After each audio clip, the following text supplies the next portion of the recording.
નમસ્કાર દર્શક મિત્રો, દૂરદર્શનના વિશેષ કાર્યક્રમ જિંદગી એક કેફે અંતર્ગત આરોગ્ય કેફેમાં હું શિવાની જોશી આપની સાથે. મિત્રો, આજે વર્લ્ડ હેપેટાઇટિસ ડે છે. એક એવો દિવસ જે આપણને સૌને એક ગંભીર સ્વાસ્થ્ય મુદ્દા પર વિચાર કરવા અને જાગૃત થવા માટે પ્રેરિત કરે છે. હેપેટાઇટિસ એટલે કે યકૃત કે લીવરનો સોજો, જે આપણા શરીરમાં ચૂપચાપ ઘર કરી શકે છે. શું આપણે જાણીએ છીએ કે આ રોગ એટલો ગંભીર બની શકે છે? અને ખાસ કરીને જ્યારે આપણે કોઈને જીવનદાન આપવા માટે રક્તદાન કરીએ છીએ ત્યારે તે રક્તની સલામતી કેટલી મહત્વપૂર્ણ છે. આજે આપણે આ જ મુદ્દા પર ચર્ચા કરવાની છે. વિશ્વ હેપેટાઇટિસ ડે પર ચર્ચા કરવા માટે દૂરદર્શનના સ્ટુડિયોમાં આપણી સાથે ઉપસ્થિત છે પ્રથમા બ્લડ સેન્ટરના technical director doctor Nirali Patel. Ma'am, સ્વાગત છે આપનું દૂરદર્શનના સ્ટુડિયોમાં. દર્શક મિત્રો, જો આ વિષયને લગતા આપના કોઈ પ્રશ્નો હોય તો તમારી સ્ક્રીન ઉપર ફ્લેશ થઈ રહેલા નંબર 07926853814 અથવા તો 26853816 પર ફોન કરીને આપ પૂછી શકો છો. અને હવે આપણે ચર્ચાની શરૂઆત કરીશું. તો મેમ, આ વિશ્વ હેપેટાઇટિસ દિવસ શું છે, તેને કેમ ઉજવવામાં આવે છે અને તેનું મહત્વ શું છે? વિશ્વ હેપેટાઇટિસ દિવસ જે દર વર્ષે 28 જુલાઈના રોજ ઉજવવામાં આવે છે. કોઈ પણ દિવસ ઉજવવા પાછળનું મહત્વ એ જ હોય છે કે લોકોમાં એની જાગૃતતા આવે, એના વિશે અવેરનેસ આવે, કે એના વિશે લોકો જાણતા થાય. એ દિવસ છે તો એના વિશે આ રોગ શું છે, એનું નિદાન કેવી રીતે કરવું, એના શું પગલાં લેવા, કેવી રીતે એની ટ્રીટમેન્ટ કરવી, એના વિશે થોડી ઘણી જાણકારી મળે એના માટે હોય છે. સ્પેસિફિકલી હેપેટાઇટિસ ડે એટલા માટે જે ઉજવવામાં આવે છે કે આ દિવસે જે એના શોધક હતા એણે પહેલી વખત હેપેટાઇટિસ વાયરસની શોધ કરી હતી અને એની રસી પણ એમણે જ શોધી હતી. તો એમના બર્થ એનિવર્સરીને આપણે હેપેટાઇટિસ ડેના રૂપે ઉજવીએ છીએ. ઓકે, તો મેમ, હવે રક્તદાન વિશે આપણે વાત કરીએ તો જે બ્લડ ટ્રાન્સફ્યુઝન સર્વિસ હોય એના માટે હેપેટાઇટિસ કેમ મહત્વનો મુદ્દો છે? લોહી એક એવું માધ્યમ છે કે જેના કારણે એક વ્યક્તિના શરીરમાંથી બીજી વ્યક્તિના શરીરમાં લોહીના માધ્યમ દ્વારા કોઈ પણ બીમારી આસાનીથી ફેલાઈ શકે છે. એટલે એવા ઘણા બધા રોગો છે કે જે લોહીના માધ્યમથી ફેલાય છે. એમાંનો હેપેટાઇટિસ એક છે. હવે હેપેટાઇટિસ બી અને હેપેટાઇટિસના પણ ઘણા બધા પ્રકારો છે. એના 5 પ્રકારો છે. પણ એમાંના 2 પ્રકારો જે છે એ ખોરાક દ્વારા ફેલાય છે. પણ લોહી દ્વારા ફેલાતા 3 પ્રકારો છે, જેના માટે થઈને આપણે હેપેટાઇટિસ બી અને હેપેટાઇટિસ સી જે કમ્પલસરી ટેસ્ટ જે ગવર્મેન્ટે કીધા હોય એમાંના 5 ટેસ્ટમાંના 2 ટેસ્ટ છે કે જે કમ્પલસરી કોઈ પણ બ્લડ યુનિટ જ્યારે કોઈ ડોનરમાંથી લેવામાં આવે છે અને પછી એ પેશન્ટમાં ટ્રાન્સફ્યુઝ થાય છે ત્યારે ફરજિયાતપણે કરવામાંના 5 ટેસ્ટ, જેને કહીએ છીએ HIV, હેપેટાઇટિસ બી, હેપેટાઇટિસ સી, મેલેરિયા અને સિફિલિસ, એમાંના 2 ટેસ્ટ એ આ હેપેટાઇટિસના 2 પ્રકારોમાંના છે. અચ્છા, અને એટલે જ એ ચિંતાનો વિષય કહી શકાય છે રક્તદાન માટે. તો બ્લડ ટ્રાન્સફ્યુઝન માટે કયા હેપેટાઇટિસ વાયરસ ચિંતાનો વિષય છે? હા, જેમ મેં કીધું હમણાં કે હેપેટાઇટિસના મુખ્ય 5 પ્રકારો છે. Hepatitis A, B, C, D અને E. એમાંના હેપેટાઇટિસ A અને E એ ફીકો ઓરલ રૂટ દ્વારા, એટલે કે કોઈ ખોરાકના માધ્યમથી ફેલાય છે. એમાં લોહીનું કોઈ લાગતું વળગતું નથી. જ્યારે હેપેટાઇટિસ બી, સી અને ડી જે છે એ લોહીના માધ્યમથી ફેલાય છે. ચાહે એ લોહીના સંપર્કમાં કોઈ રીતે આવવાથી કે અસુરક્ષિત યૌન સંબંધ બાંધવાથી થાય, કાં તો પછી માતાને થયો હોય તો બાળકને. પણ એનું ફેલાવાનું માધ્યમ જે છે એ લોહી રહેલું છે. એટલે બી, સી અને ડી જે 3 પ્રકાર છે એ લોહીના માધ્યમથી ફેલાય છે. જી, તો શું ગર્ભસ્થ શિશુને માતામાંથી એ થઈ શકે જ્યારે બાળકનો જન્મ થાય ત્યારે? હા, ચોક્કસપણે થઈ શકે છે. જે 2-3 રસ્તા મેં તમને સૂચવ્યા એમાંનો એક રસ્તો એ ગર્ભસ્થ માતાથી બાળકને થાય એ રહેલો છે. એટલા માટે જ જ્યારે કોઈ માતા સુવાવડમાં હોય ત્યારે એના જે 9 મહિનાના થતા જે ટેસ્ટ છે જેને એન્ટીનેટલ ટેસ્ટ કહેવામાં આવે છે, એમાંનો એક ટેસ્ટ હેપેટાઇટિસ પણ છે કે જો આપણે વહેલી તકે સુવાવડી માતામાં આપણને ખબર પડી જાય કે એને હેપેટાઇટિસ છે તો એનું બાળકના જન્મ પહેલાં નિદાન કરીએ તો એ બાળક માટે વધારે સારું છે. જી, તો હવે જ્યારે કોઈ આવું સંક્રમિત લોહી હોય તો એનાથી હેપેટાઇટિસ બી અને સી કેવી રીતે આગળ વધે? સંક્રમિત લોહી, બ્લડ બેંકની પર્ટિક્યુલરલી વાત કરું તો બ્લડ બેંકમાં જો કોઈ ડોનર ડોનેટ કરવા આવે છે અને એ પહેલેથી જ હેપેટાઇટિસ બી અને હેપેટાઇટિસ સીથી પીડિત છે, મોટાભાગના કિસ્સામાં એવું થતું હોય છે કે જે હેપેટાઇટિસ જેને પણ થયું હોય ને એ લોકોને પોતાને ખબર જ નથી હોતી કે અમને હેપેટાઇટિસ છે, કારણ કે એમનામાં એના લક્ષણો હોતા નથી. એટલે સ્વાભાવિક છે કે એ વ્યક્તિને એ રોગ છે પણ એને એની જાણકારી નથી. એને ઇંગ્લિશમાં કહીએ તો એસિમ્પ્ટોમેટિક કેરિયર છે. એટલે એવી વ્યક્તિ જો ડોનેશન કરી દે છે તો એનું લોહી જ્યારે ટેસ્ટ કરવામાં આવે તો જો એ પોઝિટિવ આવી જાય તો આપણે એનો નિકાલ કરી દઈએ છીએ, કોઈ પેશન્ટને આપતા નથી. પણ ઘણી વખત એવું બને છે કે વિન્ડો પીરિયડમાં જ્યારે એ બ્લડની ટેસ્ટ કરવામાં આવે, કારણ કે સાયન્સની પણ એક મર્યાદા રહેલી છે, તો એ ગાળામાં જો એ બ્લડનું ટેસ્ટ કરવામાં આવે અને જો એ નેગેટિવ હોય તો એના લીધે એ બ્લડ કોઈ પેશન્ટમાં જાય તો એને સંક્રમણ થવાના ચાન્સીસ વધી જાય છે. અચ્છા જી મેડમ, આપણે આગળ વધીએ પહેલાં આપણી સાથે એક કોલર જોડાઈ ગયા છે. ગોરધનભાઈ જંબુસરથી જોડાયા છે. જી ગોરધનભાઈ, આપનો પ્રશ્ન કરશો. નમસ્કાર બેન. જી નમસ્તે. આ હિપેટાઇટિસ રોગ એ કઈ ઉંમરમાં ઝડપથી થાય છે? જી શું નામ કહ્યું આમનું? ગોરધનભાઈ. હા ગોરધનભાઈ, હિપેટાઇટિસ રોગ એ કોઈ પણ ઉંમરની વ્યક્તિને થઈ શકે છે. એને ઉંમર સાથે કોઈ લેવા દેવા નથી. નાના નવજાત શિશુથી લઈને મોટી ઉંમરના વડીલોને પણ થઈ શકે છે. એ કોઈ પણ લોહીના સંપર્કમાં આવ્યા હોય ત્યારે થઈ શકે છે. તમને અસુરક્ષિત લોહી ચડાવવામાં આવ્યું હોય, કોઈ જગ્યાએ કોઈ ટેટુ કરાયું હોય અને એની સોય પ્રોપર ના વાપરી હોય, તમે કોઈ જગ્યાએ શેવિંગ કરાવવા ગયા છો અને એની રેઝરની બ્લેડ પ્રોપર નથી યુઝ કરી તો એનાથી પણ થઈ શકે છે. ડ્રગનું વ્યસન છે અને આઈવી સોયથી જો ડ્રગ્સ લેતા હોય તો એવા યુઝરોમાં પણ થઈ શકે છે. અને મેં હમણાં વાત કરી એમ કે માતામાંથી બાળકને પણ સંક્રમણ હોય તો થઈ શકે છે. અને અસુરક્ષિત યૌન સંબંધ બાંધવાથી પણ પતિ પત્ની વચ્ચે પણ ફેલાઈ શકે છે. એટલે કોઈ પણ ઉંમરને આની સાથે કોઈ લેવા દેવા નથી અને દરેક ઉંમરની વ્યક્તિને થઈ શકે છે જો તે અસુરક્ષિત સંક્રમિત લોહીના સંપર્કમાં આવ્યું હોય તો હિપેટાઇટિસ વાળા. જી, તો ગોરધનભાઈ, ડૉક્ટર નિરાલીએ જે જવાબ આપ્યો એ આપને સંતોષકારક લાગ્યો હશે એવી અપેક્ષા છે. મેમ, આપણે ચર્ચામાં આગળ વધીએ તો હવે ધીમે ધીમે સમય બદલાઈ રહ્યો છે, પરિવર્તન ટેકનોલોજીની રીતે આવી રહ્યું છે, લોકોમાં પણ અવેરનેસ આવી રહી છે. તો શું હવે જે બ્લડ ટ્રાન્સફ્યુઝન આવે છે તો એના થકી જે હિપેટાઇટિસ ફેલાય છે એનું જોખમ ઘટ્યું છે? કોઈ બદલાવ આપ જોઈ રહ્યા છો? ચોક્કસપણે. જે પહેલાના જમાનામાં જે બ્લડ ટ્રાન્સફ્યુઝનની જે પ્રેક્ટિસ હતી અને જે સંક્રમણ થતું હતું એના આંકડા જોઈએ તો એના કરતાં અત્યારના જમાનામાં, અત્યારે આટલા વર્ષો પછી એનું સંક્રમણ અને એનું ટ્રાન્સફ્યુઝન એક ડોનરમાંથી પેશન્ટમાં થવાનો દર ઘણો જ ઘટી ગયો છે. એની પાછળ ઘણા બધા કારણો રહેલા છે. કારણ કે લોકોમાં જાગૃતતા આવી છે. લોકો પોતાની મેડિકલ હિસ્ટ્રી ખુલીને કહે તો આ શક્યતા એક હદ સુધી ઓછી કરી શકીએ. તમે છુપાવો નહીં અને ખુલીને કહી દો કે મને આવું થયું હતું તો એક એ વસ્તુ છે. વોલન્ટરી ડોનેશન થાય, પેઇડ ડોનેશન ના થાય, એક બીજો રસ્તો છે. પછી જે ટેસ્ટિંગ ટેકનોલોજી યુઝ થઈ રહી છે, પહેલાના જે ટેસ્ટિંગ થતા હતા એના કરતાં અત્યારે જે ટેસ્ટિંગ ટેકનોલોજી યુઝ થાય છે હિપેટાઇટિસનું નિદાન કરવા માટે, એ પછી ક્વોલિટી અને ગુણવત્તા પણ સુધરી છે ટેસ્ટિંગની. એ બધું જ ધ્યાનમાં લઈએ તો એના લીધે જે ટ્રાન્સફ્યુઝનના લીધે હિપેટાઇટિસ થવાનો દર છે એ ઘણો જ ઘટ્યો છે પહેલા કરતાં. એટલે સમયની સાથે બધી જ ફેક્ટર લાગુ થઈ રહ્યા છે જેના કારણે ટેસ્ટિંગ એડવાન્સ થઈ રહ્યું છે, એની ક્વોલિટીની ગુણવત્તા વધી રહી છે, પીપલ આર ગેટિંગ અવેર. એ બધું જ મળીને સમયાંતરે હવે દર ઘણો ઘટી ગયો છે. જી, તો મેમ આપણે પરીક્ષણની વાત કરી તો શું દરેક રક્તદાન જે આવે છે લોહી બ્લડ બેંક્સમાં તો એના દરેક યુનિટ પર આ પરીક્ષણો કરવામાં આવે છે જેથી ખબર પડે કે જે તે વ્યક્તિએ ડોનેટ કર્યું છે અને આ હિપેટાઇટિસની બીમારી છે કે નહીં? હા, બ્લડ બેંકમાં જે પણ બ્લડ ડોનેટ થાય છે એ દરેક યુનિટ ડાયરેક્ટલી કોઈ પેશન્ટમાં ટ્રાન્સફ્યુઝ નથી થતું. એને અમુક ટાઈમ જોઈએ છે. જ્યારે એ પ્રોપરલી ચેક થાય છે એના ઉપર અમુક ગવર્મેન્ટે કીધેલા ટેસ્ટ કે જે ફરજિયાત કરવા જ પડે. જો તમે નથી કરતા તો તમે કાયદાનો ગુનો લાગુ પડે છે તમને. એટલે ગવર્મેન્ટે જે લાયસન્સ આપ્યું હોય બ્લડ બેંકને એ ચકાસણી કરીને જ આપ્યું હોય અને દરેક બ્લડ બેંકે ફરજિયાતપણે કોઈ પણ યુનિટમાં આ 5 test, hepatitis B, hepatitis C, HIV, AIDS, malaria અને સિફિલિસ, આ 5 ટેસ્ટ ફરજિયાતપણે કરવાના રહે છે. અને કોઈ પણ એક ટેસ્ટ બી જો પોઝિટિવ આવે તો એ બ્લડ કોઈ પેશન્ટમાં આપણે યુઝ નથી કરી શકતા અને એનો કાયદાકીય જે ગાઈડલાઈન આપી હોય એ પ્રમાણે એનો પ્રોપર રીતે નિકાલ કરવો પડે છે. એના માટે ટ્રાન્સફ્યુઝન થાય બ્લડનું, એના માટે 5 ટેસ્ટ નેગેટિવ આવે એ બહુ જરૂરી છે. પછી જ એ સેફ બ્લડ પ્રૂવ થાય પછી જ આપણે પેશન્ટમાં ચડાવવા માટે યોગ્ય ગણીએ છીએ. અચ્છા જી મેમ, આપણી સાથે વધુ એક કોલર જોડાયા છે. પૌલમીબેન વડોદરાથી જોડાઈ ગયા છે. જી પૌલમીબેન, આપનો પ્રશ્ન કરશો. જી, હેલો મેડમ, હું વડોદરાથી બોલું છું, પૌલમી દવે.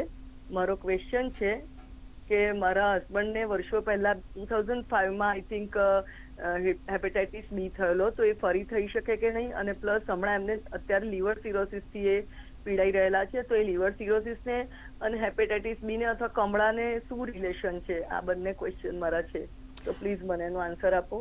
હા મેડમ, તમને પ્રકાર ખબર છે એ બહુ સારી વાત છે. મારે આન્સર આપવામાં થોડું સારું રહેશે. હિપેટાઇટિસ બી અને હિપેટાઇટિસ સી કે જે લોહી દ્વારા થતા હોય છે, એ હિપેટાઇટિસ તમને કદાચ યાદ હશે કે નહીં મને ખ્યાલ નથી, પણ એમણે જે તે સમયે એમને સારવાર કરી હશે તો 2-3 મહિના સુધી એમને એન્ટીવાયરલ દવાઓ આપીને એમની ટ્રીટમેન્ટ થઈ હશે. એટલે જે તે ટાઈમે એકવાર હિપેટાઇટિસ બી કે સી લાગુ પડે પછી એ મટી જાય છે, પણ એ ક્રોનિક કેરિયર સ્ટેટમાં જતું રહે છે. એટલે તમે જેમ વાત કરી ને કે અત્યારે એમને લીવર સિરોસિસ છે, તો ડેફિનેટલી એ બંને વસ્તુ કનેક્ટેડ છે. પહેલાં એમને જે થયેલું એના ફળ સ્વરૂપે અત્યારે થઈ રહ્યું છે. એટલે અત્યારે બી જો તમે કોઈ ડૉક્ટરને તમારા ના બતાવ્યું હોય તો જઈને એકવાર ચેકઅપ કરાવજો, કારણ કે ફરીથી આપણે સાદી ભાષામાં કહીએ તો ઉથલો મારે છે એવું થયું હોઈ શકે, કારણ કે એમને હિસ્ટ્રી છે કે પાછળ એમને ભૂતકાળમાં એકવાર હિપેટાઇટિસ થયેલો છે. તો વધારે એકવાર બતાવવું કેટલા વર્ષો પહેલાં થયો છે એ મને ખ્યાલ નથી, પણ તમે ફરીથી એકવાર 2005માં એટલે લગભગ 20 વર્ષ પછી ફરી થયો છે. તો ઇમ્યુનિટી આમાં પરમેનન્ટલી બીજા કોઈ રોગમાં એવું થાય છે કે તમને એકવાર રોગ લાગુ પડે ને તો એની અગેન્સ્ટ શરીરમાંથી ઇમ્યુનિટી ડેવલપ થઈ જાય છે, જ્યારે હિપેટાઇટિસ બી સીમાં એવું નથી થતું. એટલે મારું માનવું છે ત્યાં સુધી આ લીવર સિરોસિસ જે છે એ એમની ભૂતકાળમાં જે થયેલું છે એના ભાગરૂપે જ ફરીથી થયું છે, ઉથલો માર્યો છે. તો તમે એકવાર તમારા ડૉક્ટરનો સંપર્ક કરી લો, એ વધુ યોગ્ય છે. અને ડેફિનેટલી એ બંને વસ્તુ કનેક્ટેડ જ છે. મેમ, આપણે ચર્ચાને આગળ વધારીએ તો આ આપણે બ્રેક પહેલાં ટેસ્ટિંગની વાત કરી રહ્યા હતા, તો આ જે નિયમિત સિરોલોજિકલ ટેસ્ટ છે એ અને એનએટી એટલે કે ન્યુક્લિક એસિડ ટેસ્ટિંગ, આ બંને વચ્ચે શું તફાવત છે? ન્યુક્લિક એસિડ ટેસ્ટિંગ એ જે અત્યારે બ્લડ બેંકમાં કમ્પલસરી ફરજિયાત નથી લાગુ પાડ્યો ગવર્મેન્ટે, પણ જે અત્યારે જે બ્લડ બેંકમાં, પહેલાં તો હું એ ચોખવટ કરી દઉં કે બ્લડ બેંકમાં જે પણ બ્લડની બેગ ઉપર ટેસ્ટ થતા હોય છે એ કન્ફર્મેટરી ટેસ્ટ નથી હોતા, એ સ્ક્રીનિંગ ટેસ્ટ હોય છે. એટલે કે એ કોઈ પર્સનમાં 100% કહી ના શકે કે આ પોઝિટિવ છે કે નેગેટિવ છે. એટલે એ સ્ક્રીન કરી શકે ખાલી કે હોવાની શક્યતા છે કે નથી.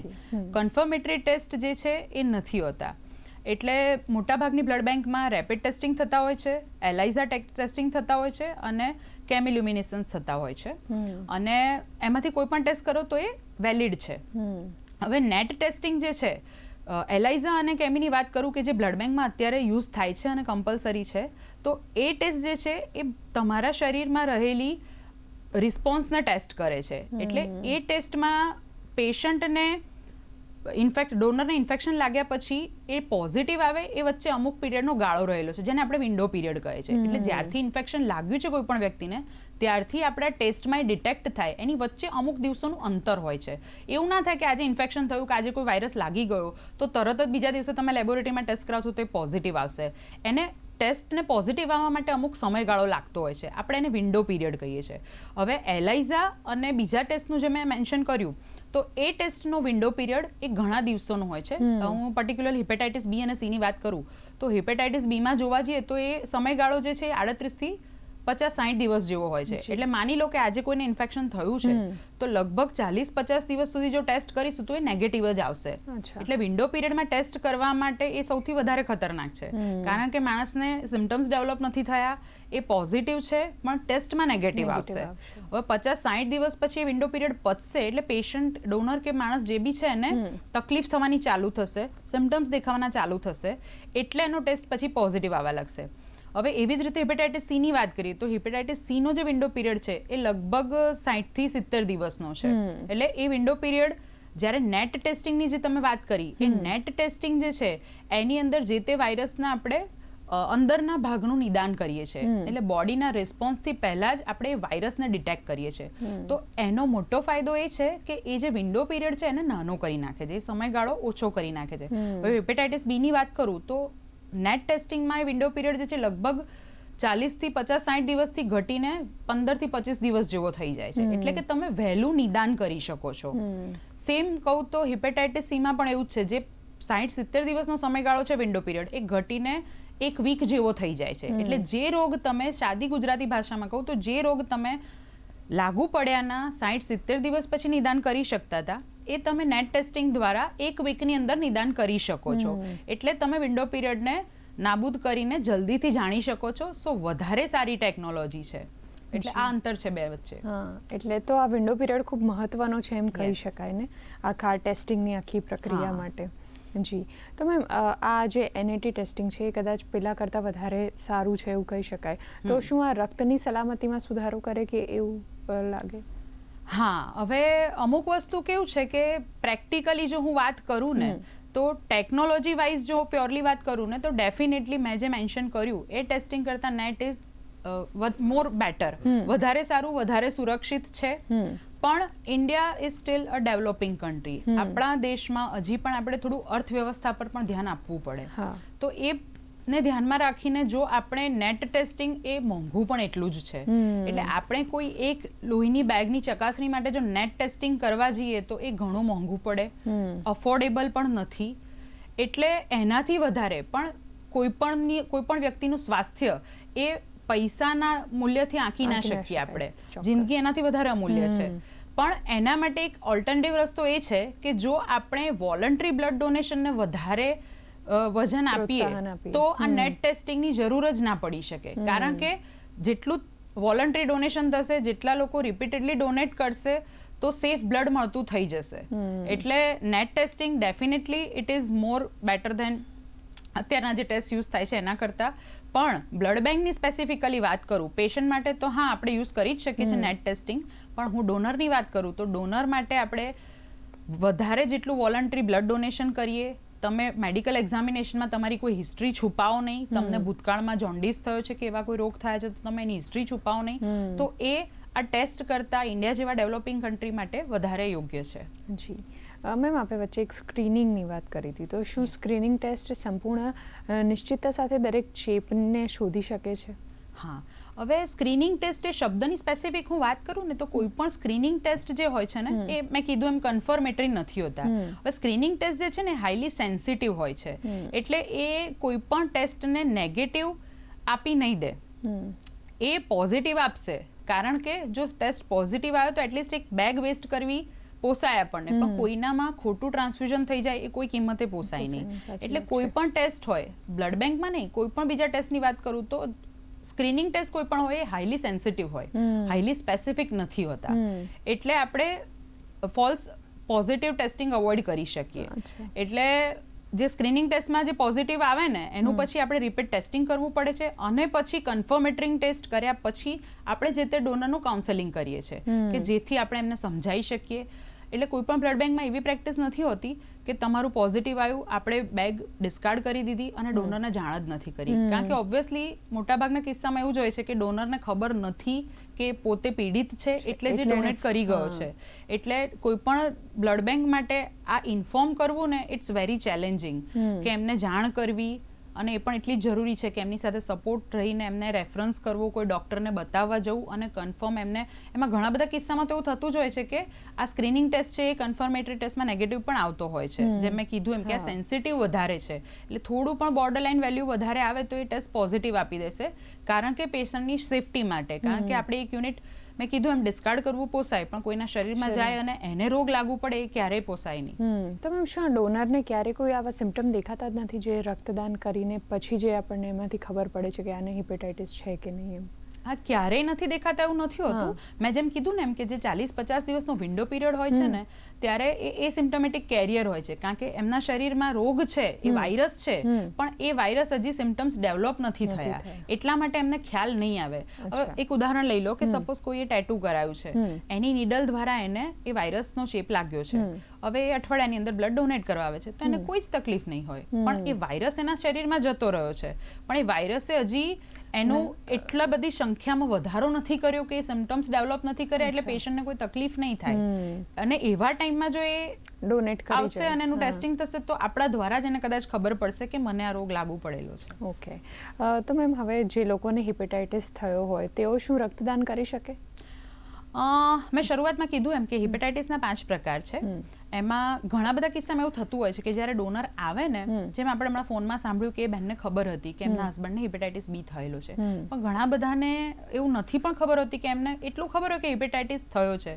તો સેફટી માટે જે કિસ્સામાં ખબર નથી હોતી કે કયા પ્રકારનું હિપેટાઇટિસ છે તો એ ક્યારે બ્લડ ડોનેટ નથી કરી શકતા સેફટી રીઝનથી. હવે હિપેટાઇટિસ બી અને સી થયેલો હોય તો એ લોકો પણ આ જીવન ક્યારે બ્લડ ડોનેટ નથી કરી શકતા.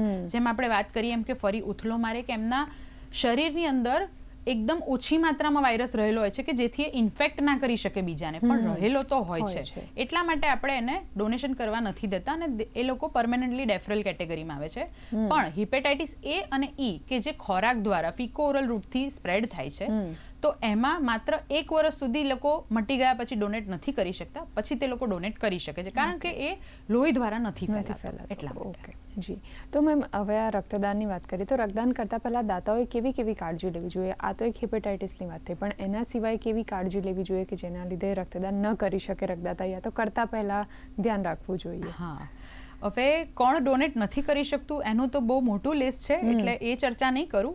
પણ સુપરફિશિયલી કહું તો શારીરિક રીતે સ્વસ્થ વ્યક્તિ, માનસિક રીતે સ્વસ્થ વ્યક્તિ હોય, જેનું 45 ઓછામાં ઓછું વજન હોય, 45 થી ઉપર વજન હોય, જેનું હિમોગ્લોબિન 12.5% વધારે હોય અને નજીકના ભવિષ્યમાં કોઈ બીમારી ના લાગુ પડી હોય, છેલ્લા 1 વર્ષમાં ઓપરેશન ના કરાવ્યું હોય, સ્ત્રીઓ હોય તો એમનો માસિક ધર્મ આવતો ના હોય, બાળક જન્મ્યું હોય તો 1 વર્ષ સુધી, એટલે આવી બધી કેટેગરીમાં ડોનેશન કરી શકે છે.